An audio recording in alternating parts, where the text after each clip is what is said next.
Designated Survivor Recap. Interrogated picking up where we left 2 weeks ago. Now 80 after Trump. They've got Majid Nassar, but he won't talk.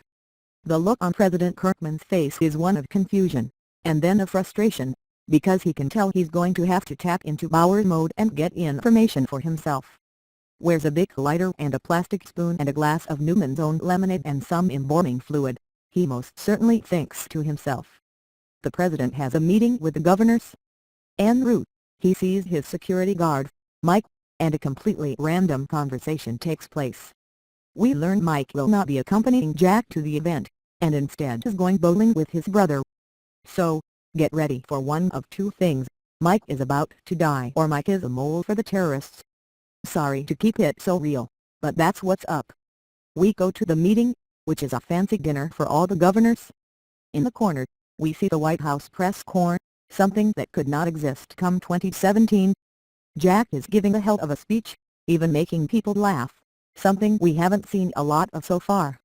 Go jog, I thought, as I continued to hide under my blanket, still barely capable of getting out of bed because America just vomited on the floor and half the country decided the floor splatter was a Pollock. And then, bang bang, bang bang bang bang bang bang bang bang. Yep, someone's shooting at the White House. The shooting was coming from the outside, so no one inside got hit, but the shooter is still on the loose on White House grounds. This isn't good. There was some worry that gathering yet another collection of American leaders in the same room could prove disastrous, but their security team claimed to be ready.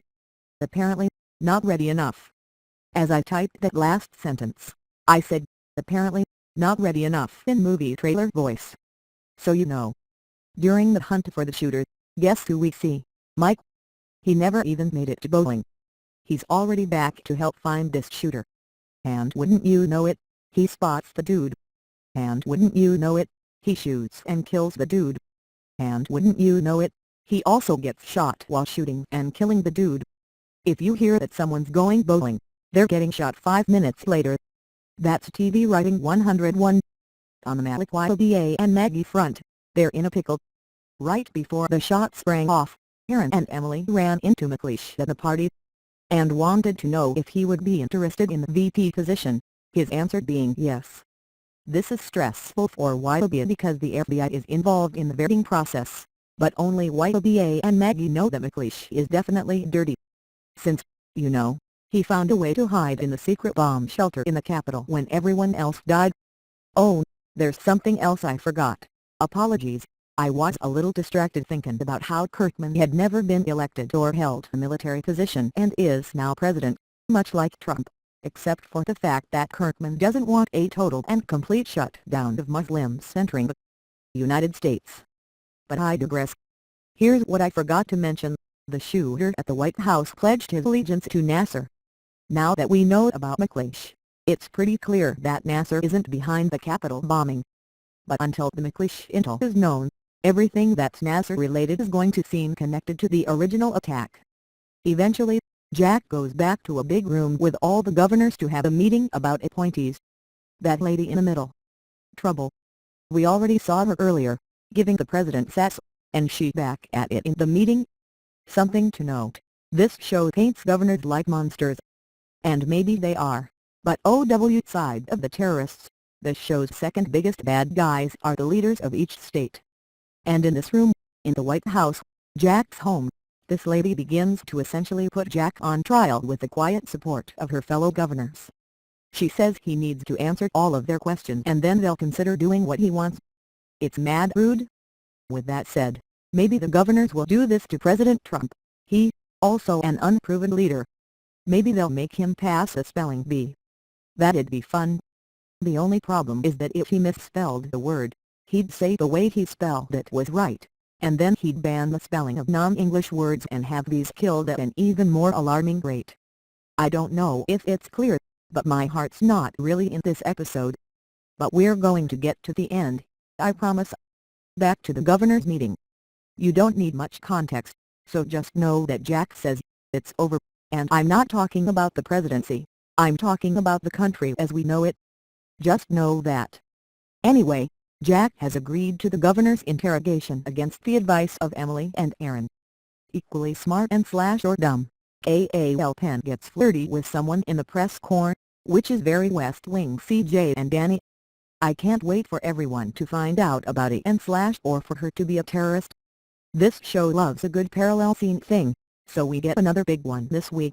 Jack is about to sit down and get interrogated by the governors while Maggie and YBA are about to sit down and interrogate Nassar.